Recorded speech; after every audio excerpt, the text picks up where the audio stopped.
पाप का कंकर जिसकी कभी बन सके,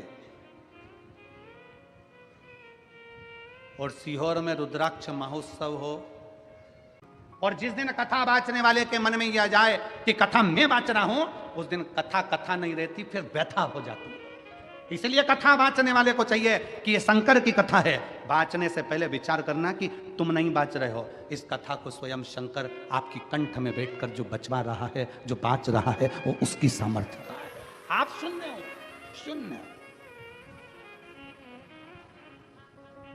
और जब शून्य हो जाता है व्यक्ति, तभी पूर्ण हो पाता है। जरा विचार करिए, यहां से धुलिया कितना किलोमीटर है? 50। चलो ठीक है, गए हो कभी? अरे बोलो तो जम के, गए हो?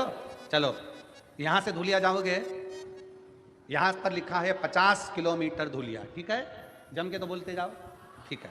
गाड़ी लेकर चले, आगे बढ़े, 1 किलोमीटर बाद कितना लिखा होगा? 49, फिर 48, फिर 47, फिर 46, फिर 45, फिर 44, फिर 43, फिर 41, फिर 40, ऐसे कम होते होते होते होते होते होते होते जब धूलिया आएगा पास में, फिर 2 किलोमीटर, फिर 1 किलोमीटर, और धूलिया जब आ जाएगा तब क्या लिखा होगा? शून्य, जीरो। मतलब आप अपनी मंजिल तक पहुंच गए। जब व्यक्ति शून्य हो जाता है तब शिव तक पहुंच पाता है। शून्य हो गए। कथा बांचने वाला अगर सोचे कि मैं शिव पुराण की कथा कर रहा हूं, मतलब आप कथा नहीं कर रहे, आप शून्य हो ही नहीं हो। आप शून्य हो जाओ कि आप कथा वाचक हो ही नहीं सकते। कथा बांचना शंकर का काम। राम कथा शिव जी ने सुनाई, भागवत कथा शिव जी ने सुनाई, शिव पुराण शिव जी ने सुनाई, राम कथा शिव जी ने सुनाई है माता पार्वती जी को, भागवत कथा शिव जी ने सुनाई है अमरनाथ की गुफा में एक तोते के बच्चे ने सुन ली थी, वो सुखदेव जी हो गए थे, फिर बाद में राजा परीक्षित को सुनाई।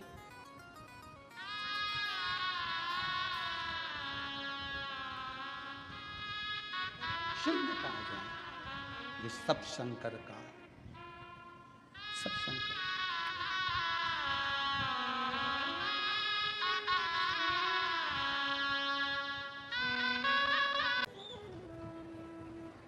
अच्छे को अच्छा नजर आता है और बुरे को बुरा नजर आता है।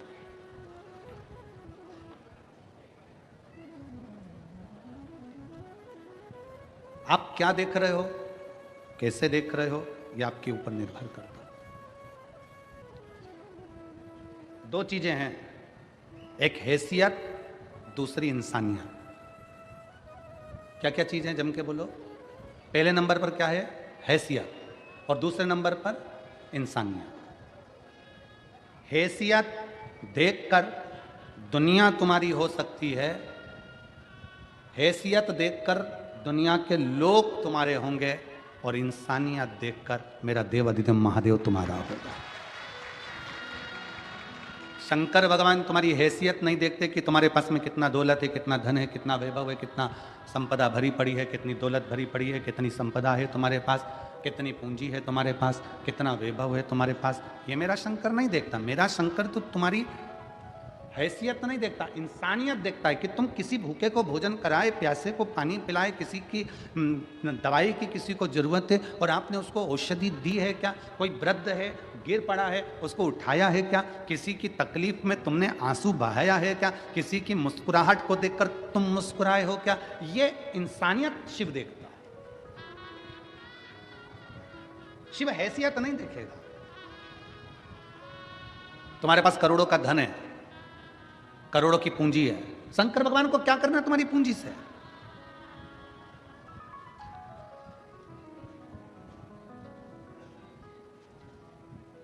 चलो एक बात और अच्छे से समझ लो, धनपति, करोड़पति, वैभवपति, सत्तापति, जिसके पास में बहुत धन है, वो सबको अपने घर में बुला सकता है, सबको।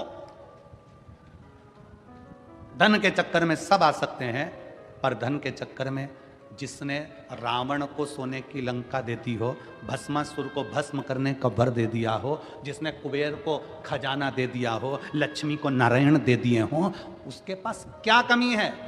आपका धन, वैभव, संपदा, सत्ता, दौलत दुनिया के लोगों को घर बुला सकती है, पर मेरे महादेव को घर नहीं बुला सकती है। मेरा महादेव तो इंसानियत देख कर आता है।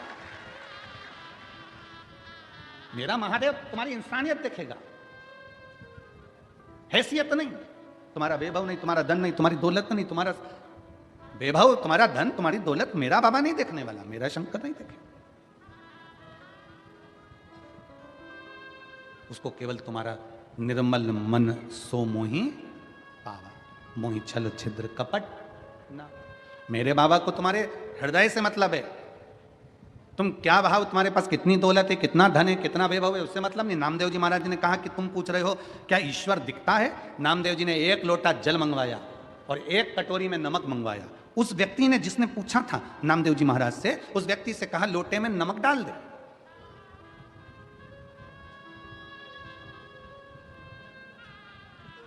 ये लोटे में नमक डाल, और लोटे में नमक डाला। नामदेव जी ने उसको हिला दिया, घुमा दिया, नमक पानी में घुल गया। अब नामदेव जी महाराज बोले, ले इस लोटे में जो पानी है उसमें नमक दिख रहा है क्या? जम के बोलो जरा। नहीं दिख रहा।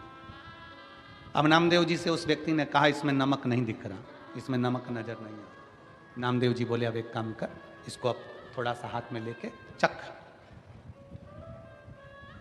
नमक का स्वाद आएगा कि नहीं आएगा? जम के बोलो जरा। आएगा ना।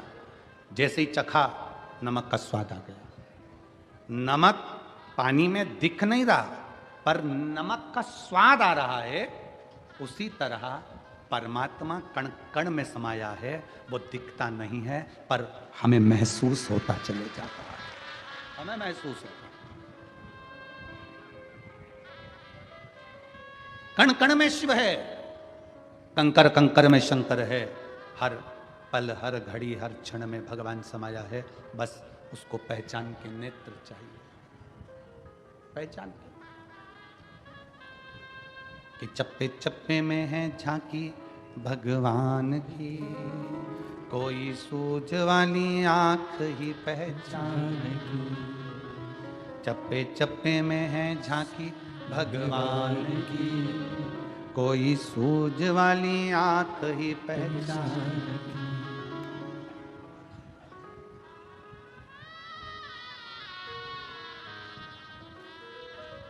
नामदेव जी रोटी बनाते हैं, टिक्कड़ बनाते हैं, और वो कुत्ता उस टिक्कड़ को लेकर चले जाता है। टिक्कड़ कुत्ता ले जाता है और नामदेव जी उसके पास घी का कटोरा लेकर दौड़ते पड़ते हैं। पहचान गए, जान गए नामदेव जी। भगवान इसमें भी समाया हुआ है, भगवान इसमें भी समाहित है। पानी में नमक नहीं दिखेगा, पर स्वाद नमक का आएगा। उसी तरह संसार में मेरा भोलेनाथ नहीं दिखेगा, पर जब तुम जल चढ़ाओगे, उसका आचमन करोगे, तो शिव जरूर कृपा बरसाएगा। ये निश्चित। एक पत्र है, मैं ममता दिनेश सिंह सिसोदिया, राजपूत, मेरा मोबाइल नंबर ये है। मैं गांव ओसरली, तहसील नंदुरबार, जिला नंदुरबार की रहने वाली हूँ। कहीं बैठी हो तो हाथ हिला सकती हैं। आप ही हैं? ऐसा हाथ हिला दो। बच्चा आया है साथ में, हाँ लिया हो, इसको लिया। मैं बाबा का क्या वर्णन करूं गुरुदेव। शादी के 1 साल, 2 साल, 4 साल, 5 साल, 6 साल, 7 साल, 8 साल, 10 साल हमने इंतजार करा कि बच्चा हो जाए। डॉक्टरों को दिखाना प्रारंभ करा, पर संतान का सुख नहीं आया। 12 साल निकल गए, 13 साल निकल गए, 14 साल निकल गए, 15 साल निकल गए, 16 साल निकल गए, 17 साल निकल गए, 18 साल निकल गए, शादी के 19 साल निकल गए, शादी के 20 साल निकल गए, शादी के 21 साल निकल गए, शादी के 22 साल निकल गए, पर संतान का सुख नहीं आया। महाराज, ऐसा कोई डॉक्टर, ऐसा कोई देवता जिसके दरवाजे पर नहीं गए हो, गोदी ना भरवाई हो, हर जगह पर गए, पर संतान का सुख नहीं आया। तब 22 साल शादी के निकलने के बाद पहली बार आपकी कथा टीवी पर लॉकडाउन के समय पर सुनना प्रारंभ करा। और बाबा की कृपा का मैं क्या गुणगान करूं गुरुदेव। हमने नासिक में टेस्ट बेबी भी करवाया, पुणे भी गए, मुंबई भी गए, पर कोई लाभ नहीं मिला। आखिरी में हम कुबेरेश्वर धाम सीहोर चले गए। वहाँ गए कंकर शंकर का पूजन करा, पूजन कर कर बाबा का रुद्राक्ष लिया, वहीं से बाबा से विनती कर कर एक कंकर को उठा लाए, सफेद आंकड़े की जड़ मानना प्रारंभ करा और बाबा की कृपा से 16 जुलाई 2023 को बाबा की कृपा से हमारे घर में पुत्र रत्न की प्राप्ति 22 साल के बाद, शादी के 22 साल के बाद पुत्र रत्न की प्राप्ति हुई। गुरुदेव, जहां पर सब कुछ व्यक्ति हार जाता है, तब कुबेरेश्वर महादेव साथ निभा जाता है। ये शिव तत्व। बच्चे का फोटो भी लगा रहे हैं और बच्चा यहां आया भी है, आप फोटो भी देख सकते हैं एलईडी के माध्यम से। और बाबा की कृपा से, शिव की करुणा से, शिव की उदारता से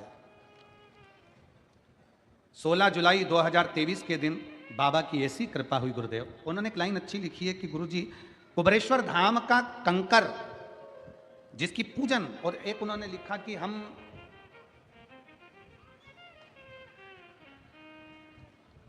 रुद्राक्ष महोत्सव में पहुंचकर बाबा से विनती करना, पशुपतिनाथ का व्रत करना। हम बाबा से निवेदन, फिर निवेदन है, आप सबसे निवेदन है, जितने लोग आस्था चैनल के माध्यम से कथा सुन रहे हैं, जितने लोग फेसबुक यूट्यूब के माध्यम से कथा श्रवण कर रहे हैं, जितने लोग इस पवित्र कथा का लाभ ले रहे हैं, उन सबसे विनय है, उन सबसे निवेदन है, कभी बन सके